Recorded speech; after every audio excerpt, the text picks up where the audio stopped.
proud of them. I'm more proud of them in terms of the season. 2-6. If you went around the country and talked to all the 2-win teams, I bet you most of the coaches are interviewing for other jobs, and players are miserable, and nobody wants to go to work, and they're not going to school, and their grades are tanking, and like I've said before, losing you go in the tank, and that's not been the case for us. You would have thought we were 8-0 by how they came to work this week. They were happy. They practiced really hard. We had fun. I think they're starting to understand that the process, the journey itself. If you invest in it and you take it really serious, that good things happen. And today I'm just really happy that they got to experience that. But it's more a reflection of how they handled the season instead of just this game.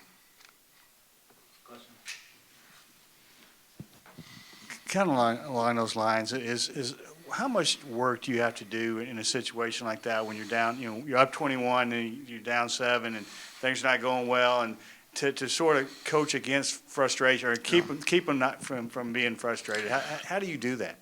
Well, I mean, we didn't over talk. The coaches did a really good job of not like over coaching in those situations.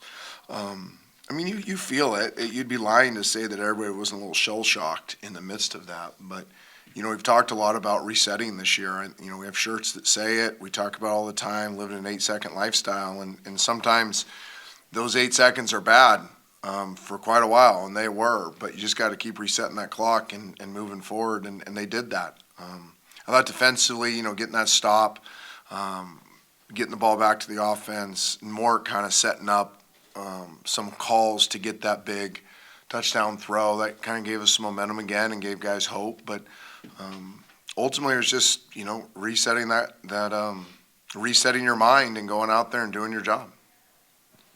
A lot of the bad that came in there was Wester from FAU, just 11 catches, 200 yards. You've played a lot of football. You've thrown a lot of touchdown passes to other guys. What's a guy that what are the qualities that make him so good? And how hard was it to play against like that, where they're able to move him around? He's fast. He's twitchy. He really has a good feel for space. And then Charlie Fry deserves a lot of the credit too. He moves him around. He creates a scheme that you don't know where he's going to be, so you can't double him. Like the old double cover the guy. Well, good luck, because you don't know where he's going to be. You also have to defend the run. You got to defend other stuff too. So Charlie does a great job getting him open. He does a great job finishing plays. We kept saying, you heard us on the phones, like, let's find a way to, get hands on him at least, like slow him down. And we were trying, but he tore us up. Coach, obviously first half pretty solid. Second half adversity, you guys got the win. I guess when you're looking at that second half, what's something that you saw from the guys that you really want to work on in order to play that complete 4 quarters? Yeah, I think a lot of it is offensively. We have these really good halves, and then we come out in the second half, and it's kind of tentative, kind of tiptoeing around, and then making mistakes. Mistakes kill you in football, and we've made a ton of them offensively. So we changed how we practiced the last 2 weeks to kind of address this second half thing. Obviously, it didn't work, so I'll try something new again. But we have to have more attention to detail, I would say, in the second half of games. And I'll try something else this next game, because nothing I've tried has worked. Anytime there's a game-winning drive, you talk a lot about the way it ended. But how big was it that what Skull gave you at the first of that drive to sort of, get things, move the chains quickly and sort of get that momentum on that drive? It was big. He's a catalyst for everything we do offensively, the way we practice, and the things built around him. So. Getting him going, getting him touches. That's what I was saying on the headset was just, get one the ball somehow, and sometimes just running with them, and it gets you. What am I trying to say? When your best player touches the ball and finishes plays the way he finishes them, it gives you a sense of confidence offensively. You speak about the individual improvement on the defensive. While it hasn't shown completely as a team wise, they come in these last 2 drives after giving up 4 straight scoring drives and step up and get the ball back to your offense. Just to, talk about this defense continuing to make plays while still at the same time having to learn the scheme a little bit more. Yeah, I don't know how to answer that except that we are not very consistent defensively, but we have made some plays defensively. And if that's our method to winning next week, I'll take that. But we got to get off blocks better. We got to, identify receivers in the second level better. We have a lot of things to get better at.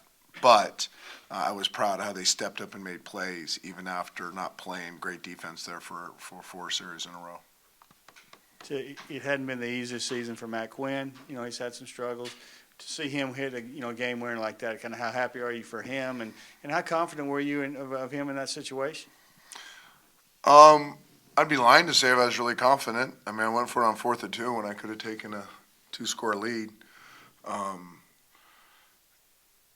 Matt's done a great job not flinching, but our operation field goal ice has to get better. I mean, it's just, I'm not trying to be a jerk here, but you can't hit the guy in the back of the neck on the first one. Like, we just got to be better. And I was nervous on the last one, just on the whole operation in general, and I'm proud of him for putting aside what happened on the first one and making that one. Jacob, let's start with you. Just kind of, what's going through your head after such a wild game there? Man, glory to God, man. We dug ourselves in a hole in that third quarter, came back fourth quarter. I was just saying, just give me a chance. Defense did a hell of a job stopping them. We got the ball back 2 minutes, and before we ran on that field, I was like, it's in your hands, God. Just allow me to show what you blessed me with. And, he did it. We went down there, marched him down the field, and Matt Quinn hit that game with a field goal. I felt good. I was just itching the whole week trying to get back out there because really 2 weeks without football, playing a game. Came out there and I was just having fun. But, we can't just kick ourselves like how we did in the third quarter, so we got to find a way to bounce back from that and, keep this up against Navy. And then for you, too, I mean, it's going to be a grind the next couple of games for you guys to be considered for that bowl eligibility. Defensively, what's it going to take for this team to week in and week out to get bowl eligible? One is keeping faith, as always. All 11 has to the ball. They were trusting into each other, into our game plan, our scheme, trusting that the offense is going to do what they need to do. So when we do what we need to do, we put them up for better opportunities. Ken, if you could just talk about your touchdown play and just kind of what happened on that play, and when's the last time you scored a touchdown in football? This is my first touchdown ever. Man, we went into that. We came out the half. If we do what we need to do, we're going to do it. First play, well, I don't know if it was first play or not, but I'm trusting in my guys. I saw the tip. It felt like the ball was falling just so slow, and when I got it in my hands, I was just thinking, don't fumble and make sure you get in the end zone. I didn't think you were that fast. Man, I got them boosters, bro. Boosters. Now, unfortunately, after that, they were able to score 28 on extra points, but the defense stepped up big those last 2 drives. Just, what were y'all telling yourselves in those huddles? Considering that y'all had given up 4 straight touchdown drives to really come together and get 2 big stops on this team. To keep doing what we're doing. We were beating ourselves when the big things happened. So when we all locked in, we're all on one accord. It was nothing we couldn't do. Jacob, when you lose a 21-point lead in the second half like that and then fall behind, how do you fight against frustration taking over, kind of dominating and stay in the game, keep your head in the game? Playing the quarterback position, you just got to be level-headed at all times. So if I throw a touchdown to T-Palm or if I throw a pick, I got to stay level-headed.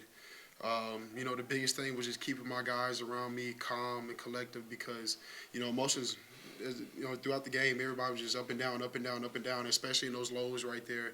I knew that the defense was going to step up and give us a chance to win this game, but, we just had to stay poised and not shoot ourselves in the foot.